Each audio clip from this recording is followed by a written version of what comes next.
Assalamualaikum warahmatullahi wabarakatuh. Salam sejahtera untuk kita semua. Wabarakatuh. Terima kasih atas kehadirannya dalam kuliah online kali ini terkait mata kuliah energi alternatif, gitu ya. Di materi kali ini untuk energi alternatif, topik yang kita bahas yakni terkait konsep energi alternatif, gitu ya. Ini saya besarkan ya untuk slide-nya ya, lebih jelas.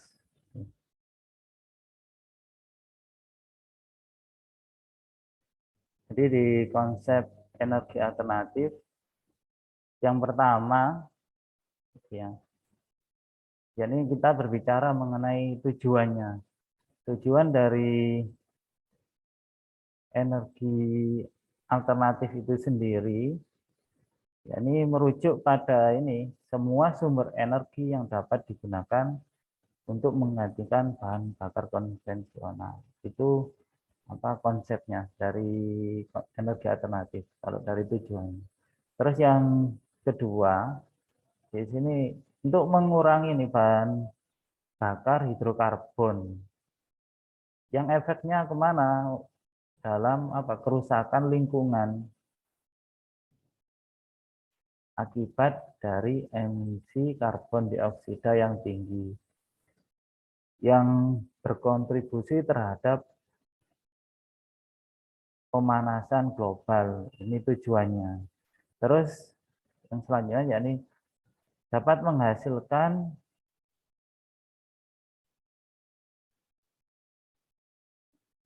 energi yang dapat mengatasi masalah dan tidak menghasilkan masalah. Itu ya.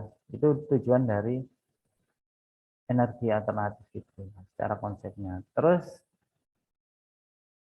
juga menghentikan penggunaan sumber daya alam atau pengerusakan lingkungan. Ini tujuan dari penggunaan energi alternatif.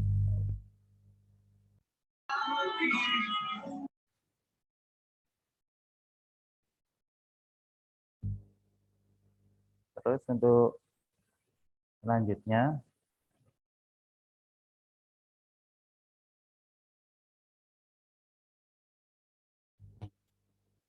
sejarah energi alternatif. Sejarah energi alternatif ini yang pertama ini dari transisi penggunaan energi yang berdasarkan pada faktor ekonomi, gitu ya. Itu tujuannya.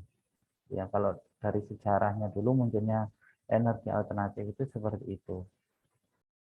Terus ada ini hadirnya suatu sumber energi baru. Untuk apa sih kayak gitu? Untuk menggantikan energi yang lama. Karena apa? Langka dan mahal. Rasanya gitu, tidak ekonomis. Seperti minyak bumi kayak gitu ya.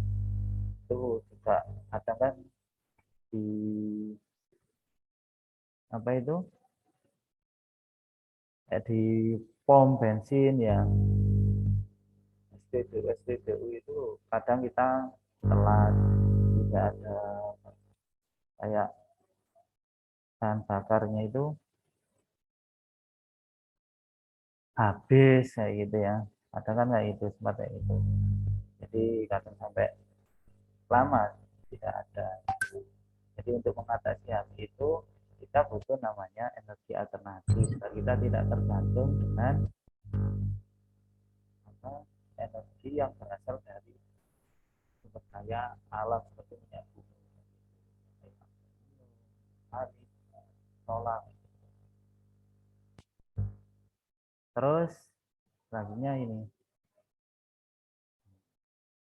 evolusi dari sistem energi. Evolusi dari sistem energi ini, sistem energi ini untuk apa sih ya? Untuk mempertemukan antara permintaan pelayanan kayak masa, penerangan. Ini sistem energi yang dibuat itu ini sebenarnya untuk pelayanan ya masyarakat secara umum. gitu ya. Terus sebenarnya sebuah sistem energi ini terdiri dari apa saja gitu ya. Dari ini sektor penyuplai energi dan teknologi penggunaan akhir untuk menyediakan jasa atau pelayanan energi. Ini beberapa evolusi ya dalam sistem energi itu sendiri. Kemudian sektor penyuplai energi. Nah, termasuk dalam hal apa ini ya? Dalam proses yang sangat kompleks gitu ya. Di sini untuk mengekstrak sumber daya energi kayak batu bara dan minyak dan mengonversinya jadi apa? Bentuk energi yang lebih dibutuhkan dan sesuai. Itu yang sekarang kita pakai kayak premium, pertalite, apa itu pertama, solar.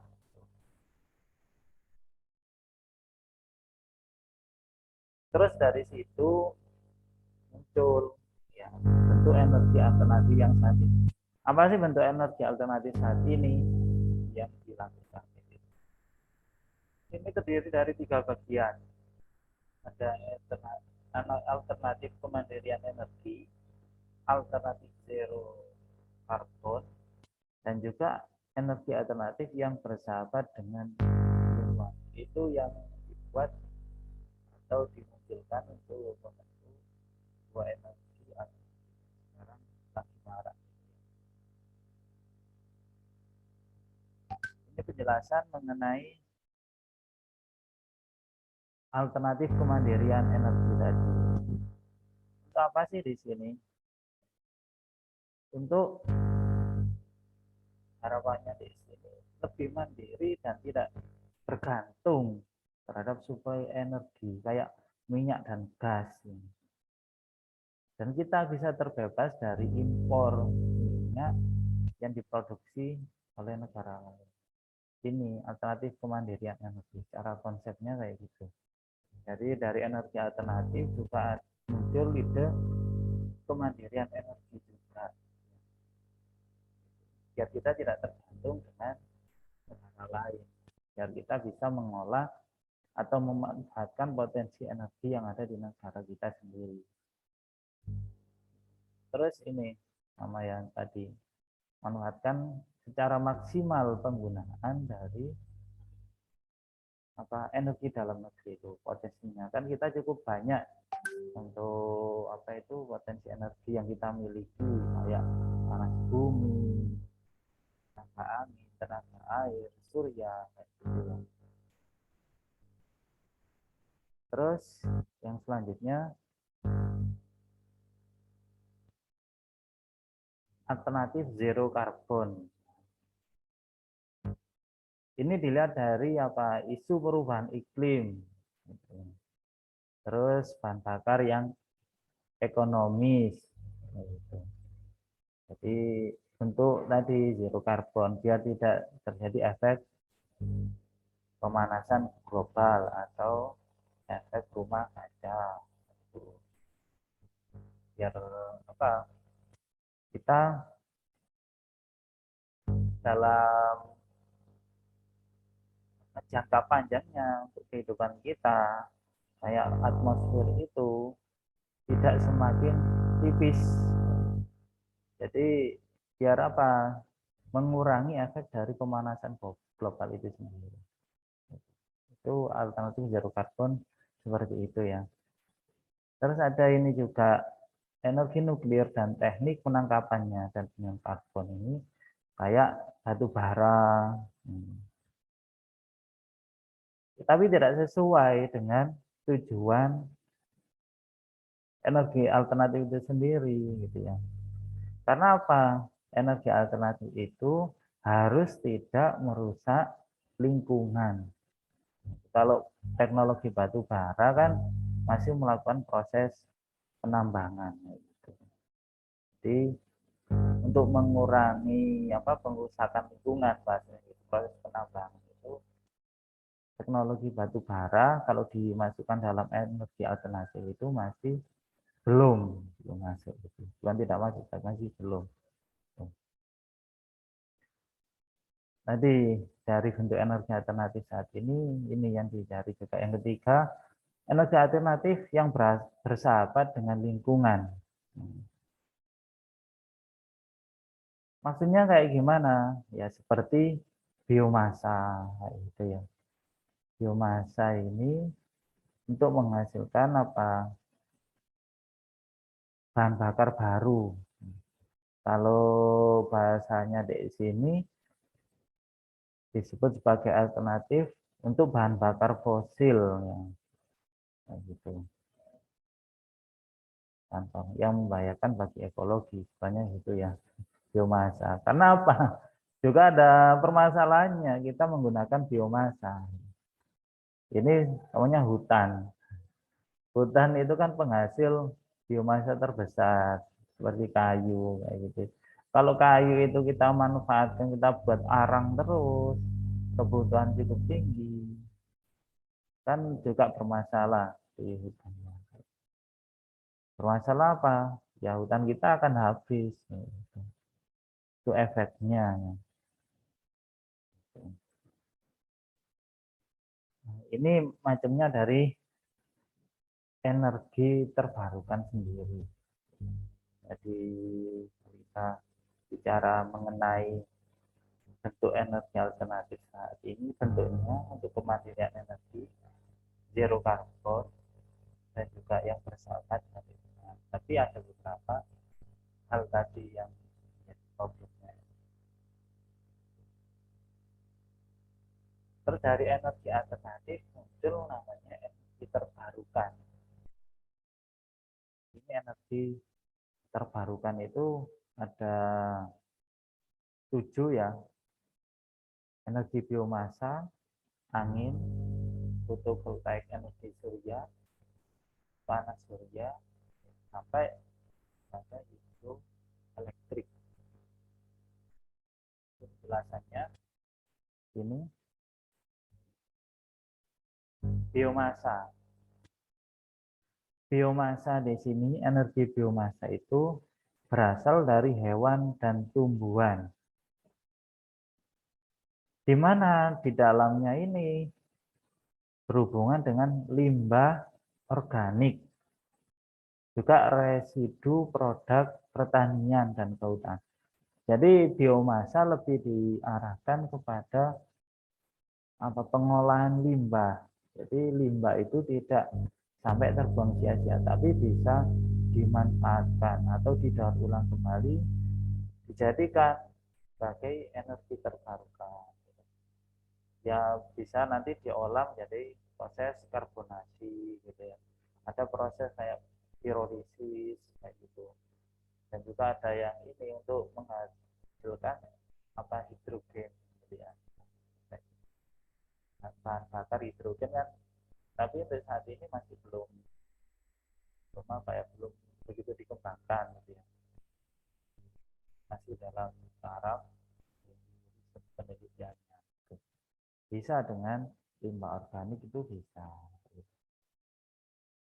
Nah ini untuk saat ini teknologi biomasa ini sudah banyak perkembangannya.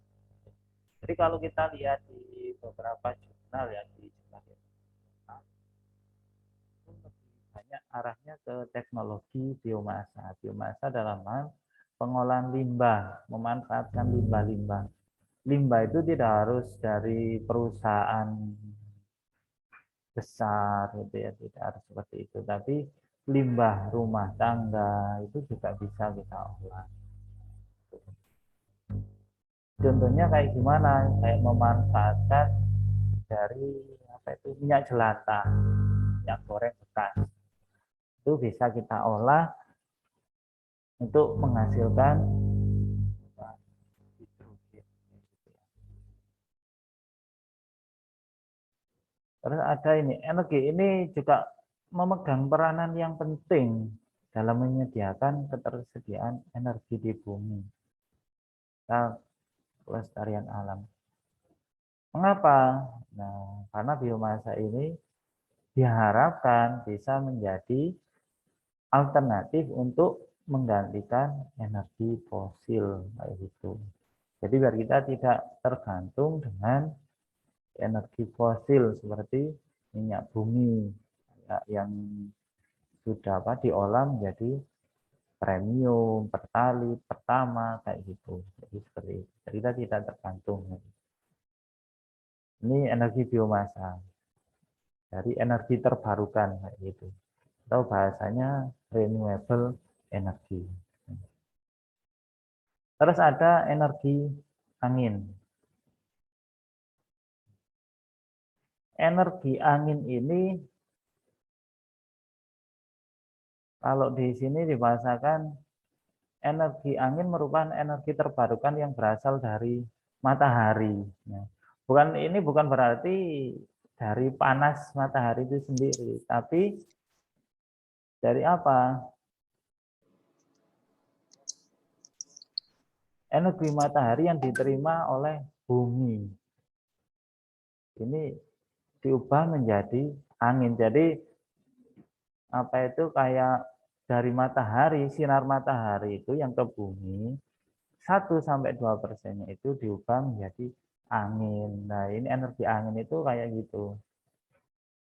Ini secara siklusnya, prosesnya itu yang dapat menghasilkan angin itu awalnya dari matahari.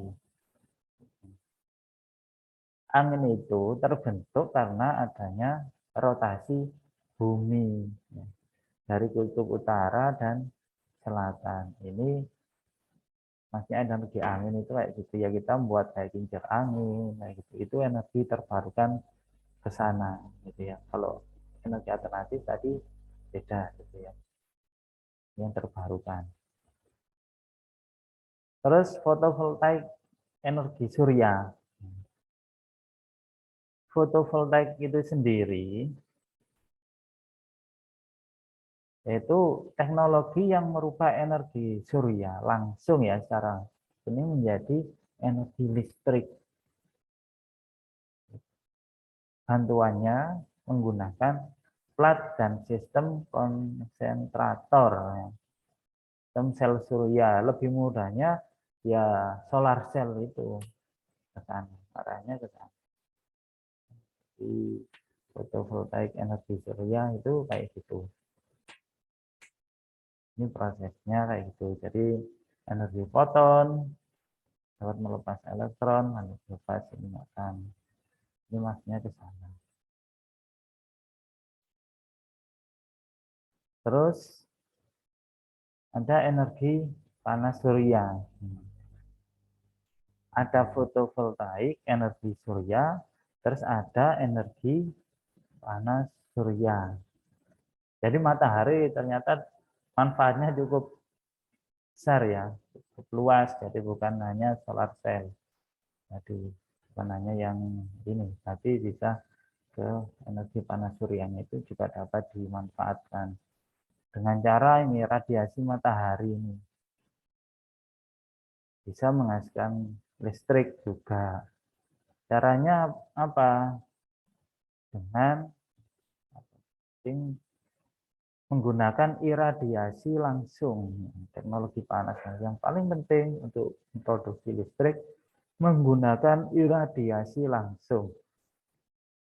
Dilakukan di mana ini? Pada daerah dengan ini intensitas matahari yang cukup tinggi. Jadi rasanya itu kalau di sini di Indonesia ini kan termasuk daerah tropis. Jadi intensitas matahari yang tinggi juga tidak selalu, jarang.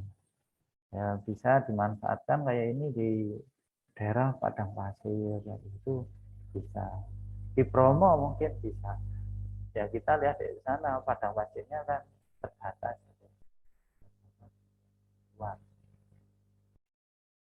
Di luar negara kita kayak itu. Terus ini ya, energi panas surya ini ya tadi bisa dimanfaatkan untuk energi masa depan. Arahnya ke sana. Jadi kita tidak lagi nanti banyak kayak kabel yang atau tiang listrik itu sekiranya minim gitu ya.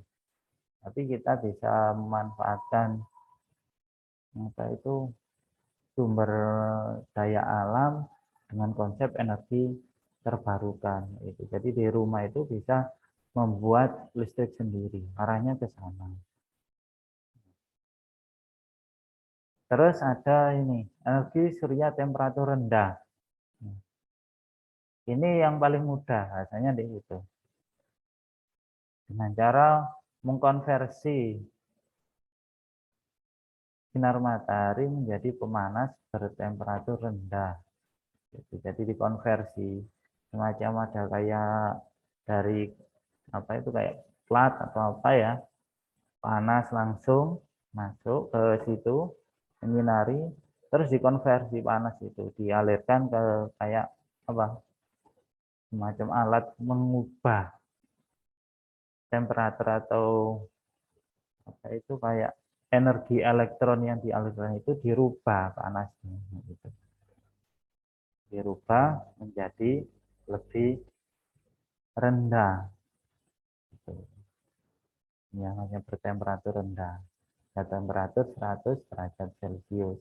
Ini bisa nanti diubah menjadi energi listrik. Terus juga ada energi panas bumi. Ini tidak semua daerah memiliki energi panas bumi. Di beberapa saja itu ya. Asalnya dari mana energi panas bumi? Dari batuan yang berada di bawah permukaan bumi.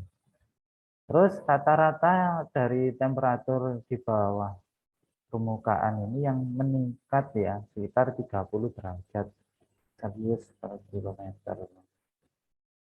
Apa penyebabnya dari pembahasan panas oleh isotop radioaktif di dalam bumi ini? Energi panas bumi itu begini ceritanya apa? Ceritanya alurnya, cerita alurnya itu kayak gini. Nah, kalau kita lihat kuantitasnya dari energi panas itu cukup tinggi, sekitar 180 triliun kilowatt jam per tahun. Ini yang dihasilkan. Lebih dari yang ada di seluruh. Ini kalau dimanfaatkan secara maksimal itu kayak gitu. Tapi yang menjadi permasalahan adalah dari teknologi yang digunakan itu masih terbatas untuk saat ini. Terus ada hidroelektrik. Hidroelektrik ya kita apa pembangkit listrik ini dengan menggunakan air ya, tenaga air. Ya kayak di apa bendungan di Blitar itu ya. Orang Blitar Malang Selatan itu ya, perbatasan. Itu kita rata-rata menggunakan itu semua. Menggunakan turbin, diubahnya, generator gitu ya. Hidroelektrik di sini menyediakan sekitar 5% dari suplai energi. Jadi 5% yang dihasilkan gitu. Kalau yang panas bumi cukup tinggi tadi ya. Panas bumi. Jadi mana yang kita manfaatkan? Ya, yang nanti akan bisa apa itu untuk menggantikan energi fosil ya untuk energi masa depan. Terus ada ini konsep baru dari energi alternatif. Apa sih konsepnya? Ini pengembangannya dari energi alternatif itu sendiri yang tadi saya sampaikan di sini awal energi alternatif, kemandirian energi, zero carbon, bersahabat dengan lingkungan gitu ya. Terus muncul satu ide energi terbarukan.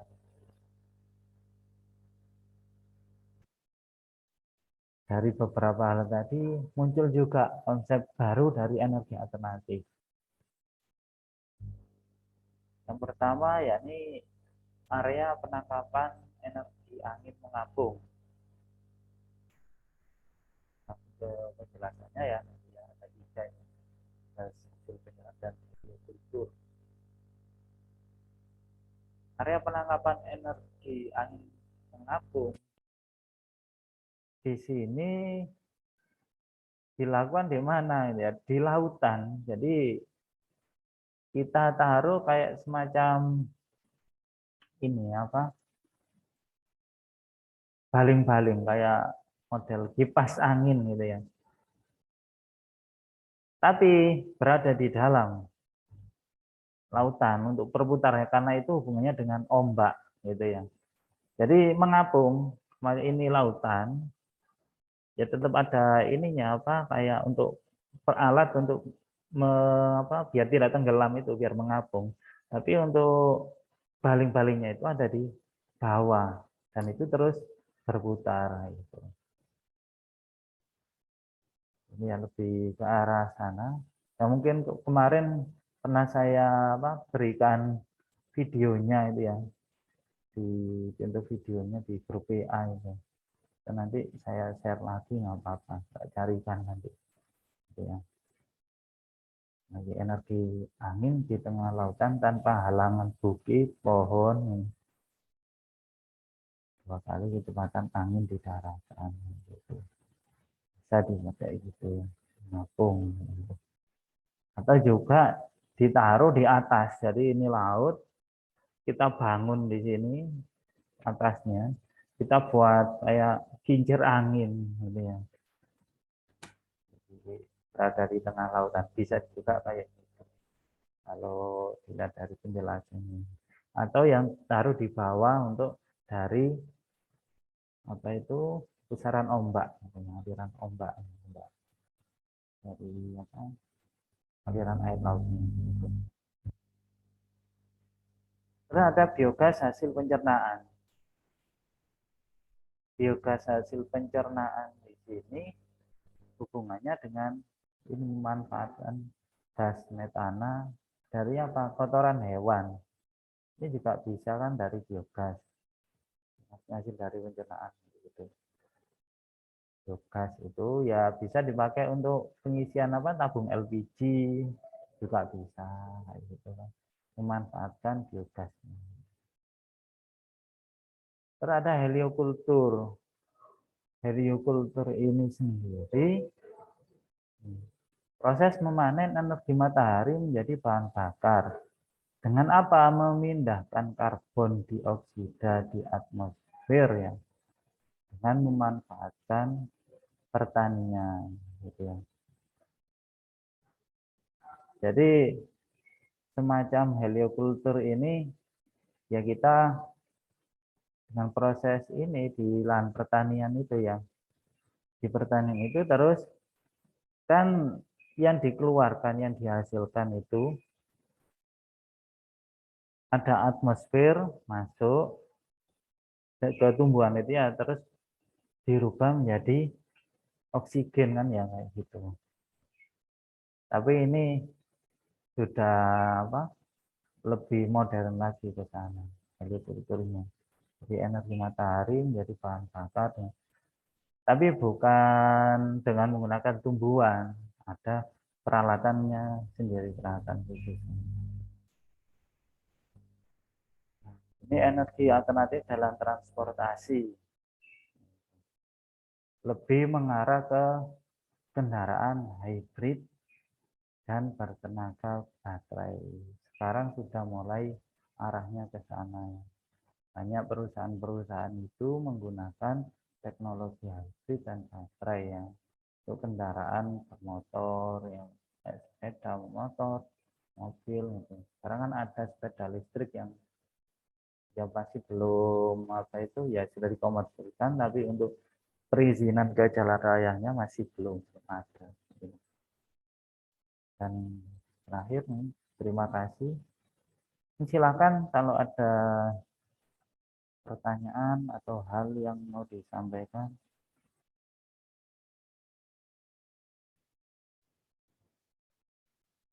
Silakan. Kalau ada, Saya, Pak, oh ya silakan Mas Khairul Anam. gimana kalau terkait krisis energi itu gimana, Pak? Krisis energi. Jadi kalau berbicara krisis energi itu yang terjadi kayak semakin minimnya pasokan sumber daya energi yang berasal dari fosil. Jadi bahan bakar fosil arahnya ke sana. Kan lebih banyak mengarah ke sana juga. Terus dengan menggunakan PLTA ya, pembangkit listrik tenaga air, ya jadi kadang air itu surut atau apa kayak gitu. Untuk disalurkan ke perumahan, rumah-rumah kan gitu menggunakan kita kan PLTA ya.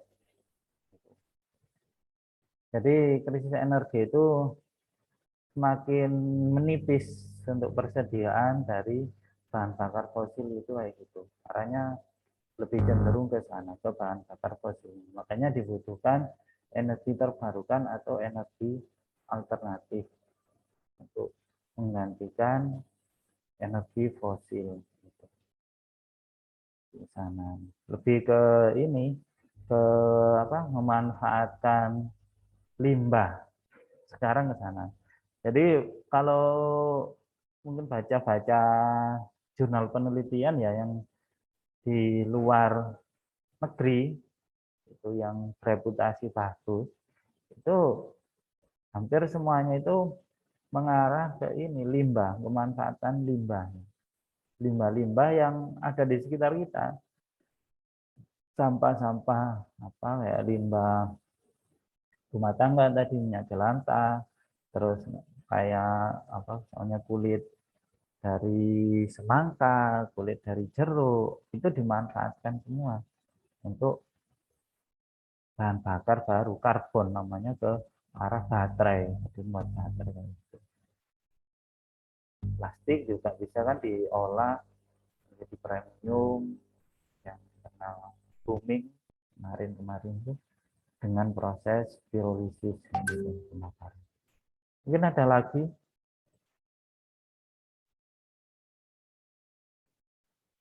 Silakan untuk yang lain atau sudah cukup untuk pertanyaannya. Nah, di Indonesia ini kan Pak, sumber daya alam kan banyak, Pak ya. Iya. Nah, nanti dengar-dengar di luar negeri kan banyak krisis energi. Nah, itu nanti itu kayak seperti batu bara itu akan dihapuskan dengan energi yang terbarukan, Pak? Atau gimana? Ya. Kalau dihapuskan secara total itu tidak ya. Sebenarnya kan ini bahan bakar fosil itu kayak sumur itu loh kan. Sumur itu akan ada surut, ada pas itu kayak posisi pas airnya sedikit, terus kadang itu besar gitu ya. Seperti itu. Jadi untuk menanggulangi hal itu, kan kita tidak tahu. Kadang tiba-tiba itu berhenti produksinya, kita tidak bisa mengambil sumber daya alam fosil itu, terus bagaimana? Apa kita hanya diam? Nah, gitu kan. Jadi untuk mengatasi hal itu ya dibutuhkan tadi energi alternatif atau energi terbarukan itu. Jadi tidak berhenti total. Ini secara bertahap. Lebih mengarah ke ini sekarang. Energi ramah lingkungan, energi hijau. Jadi banyak yang merasakan efek dari penggunaan energi fosil itu ya kayak panas, ini pemanasan global lah itu. Terus dari situasi kayak iklim yang tidak menentu ya antara panas, musim kemarau ya musim yang tidak menentu ya, bukan iklim ya, sorry ya, musim maksudnya. Musim yang tidak menentu, musim panas, musim hujan yang seharusnya musim hujan tapi masih panas gitu. Ataupun sebaliknya kayak gitu. Jadi tidak dihapuskan secara menyeluruh, tidak. Gitu. Cuma untuk mengatasi tadi biar tidak terjadi delay atau proses menunggu. Nah, di proses menunggu inilah dibutuhkan energi alternatif itu sendiri. Itu. Nah, itu. Kan ada lagi yang mau disampaikan? Ada, Pak. Oh ya, silakan Mas Ahlun. Ada. Setelah nanti semua energi itu tergantikan dengan energi-energi terbarukan, pastinya kan Indonesia sekarang sudah merintis ke arah ke sana. Kira-kira ada nggak Pak yang sudah berjalan? Dan itu kalau memang sudah ada, kenapa tidak diteruskan? Oke, terima kasih. Ini berhubungan dengan kayak regulasi ya, regulasi peraturan dari pemerintah itu ya. Kalau kita lihat ada atau tidaknya, kan sekarang lagi ini mengembangkan baterai ya, sistem baterai, tapi tetap menggunakan apa itu energi fosil. Yang di daerah Jawa Barat atau apa itu perusahaan baterai, nah, ditanya ya. Terus ada panas bumi di daerah Kalimantan atau itu ada yang memanfaatkan apa kayak energi maksudnya energi alternatif dari kayak alam selain dari fosil tadi. Terus kalau yang menggunakan energi terbarukan sendiri untuk saat ini masih dalam skala kecil gitu. Karena apa? Kalau kita menggunakan energi alternatif dengan memanfaatkan limbah, itu juga ada beberapa hal yang perlu diperhatikan. Ada yang namanya etika gitu ya. Soalnya kita menggunakan apa itu energi terbarukan dari apa karbon dari limbah apa namanya kulit atau kelapa umpamanya. Nah, terus kita untuk mengaktifasi karbon itu sendiri, karbon dari batok kelapa itu dengan menggunakan misalnya jahe atau kunyit. Nah, kalau kita buat dalam skala besar, itu kan bisa habis. Sebenarnya kunyit itu untuk makanan caranya. Tapi ini untuk apa? Ke energi yang terbarukan untuk baterai. Artinya diarahkan ke baterai. Di proses aktivasi karbon tadi dengan menggunakan kunyit atau jahe atau bahan lain, ya, kayak gitu. Dan etika, maksudnya di etikanya ini berbicara mengenai harganya atau kelangkaannya nanti. Kan bisa-bisa nanti langka untuk jahe. Nah, untuk yang seperti itu, energi terbarukan kayak gitu, kita masih dalam taraf ini, skala kecil, jadi tidak begitu besar gitu ya. Dan juga berhubungan dengan regulasi juga, regulasi dari pemerintah. Bagaimana kebijakan pemerintah dalam menetapkan apa itu pengembangan dari energi terbarukan itu sendiri, maksudnya zonanya itu yang perlu kita bentuk juga, kita buat juga. Jadi biar tidak tumpang tindih, oh ini sebenarnya untuk makanan, ini untuk apa itu pengembangan energinya kayak gimana, terus nanti prosentasenya seperti apa, gitu. Itu yang perlu ada aturannya sebenarnya kayak gitu. Mungkin kayak gitu ya jawabannya. Atau ada jawaban lain dari teman-teman yang lain? Silahkan.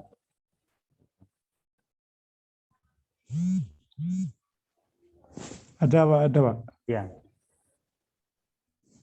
Jadi kan yang ini tambahan lagi Pak. Pertanyaan untuk masalah energi ini, seperti yang Bapak sebutkan tadi kan ada yang namanya panas bumi.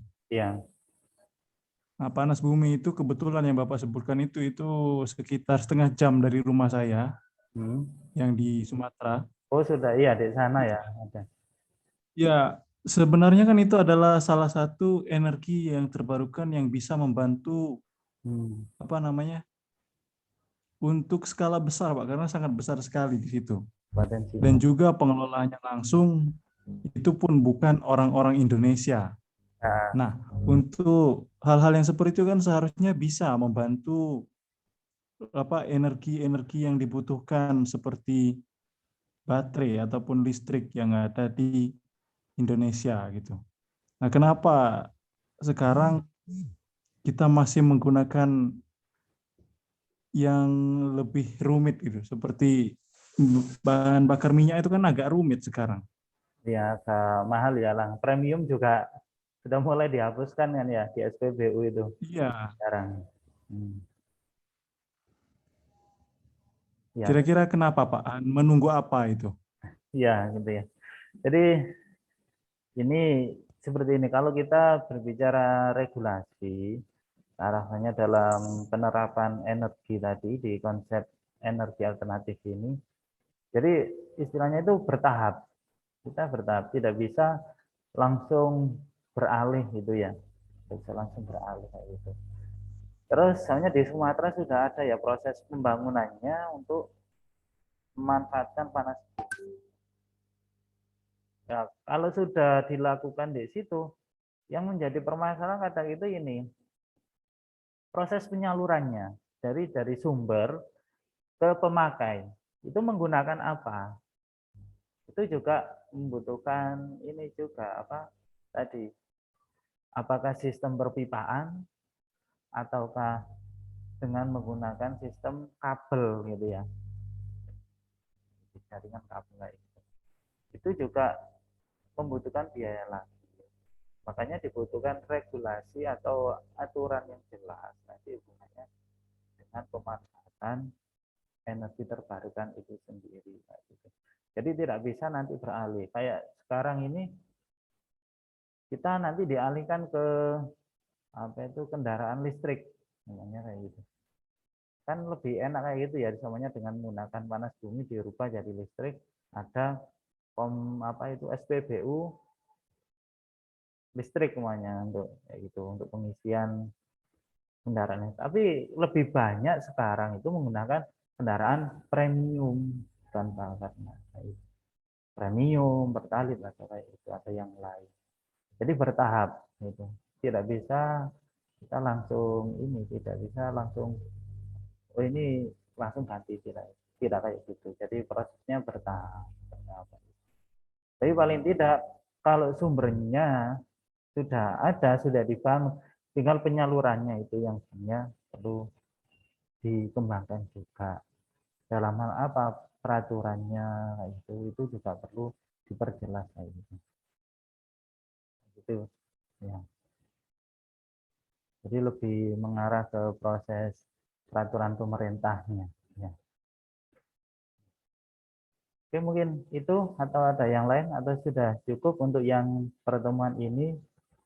Gitu ya. Nanti setelah itu kita lanjut lagi. Gitu ya. Sudah cukup untuk semuanya. Cukup Pak, cukup. Nah, Dari saya cukup, Pak. Mungkin dari teman-teman yang lain. ya.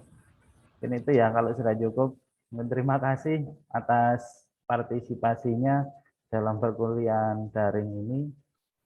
Ya, semoga cepat selesai untuk perkuliahan daringnya. Kita bisa apa secara offline, nah gitu, ketemu langsung, nah, itu ya. Dan ini untuk kehadiran disesuaikan dengan nama yang sudah ini ada di apa itu Zoom ini untuk nama-namanya yang sudah ada ya. Dan itu terima kasih atas waktunya. Sekian dari saya dan apa terkait konsep energi alternatif ini tadi bahwa ini berhubungan dengan apa kita memanfaatkan energi terbarukan untuk dikembangkan. Paling tidak bahasanya itu menyelamatkan kehidupan masa depan untuk anak cucu kita. Mungkin itu ya. Terima kasih. Assalamualaikum warahmatullahi wabarakatuh.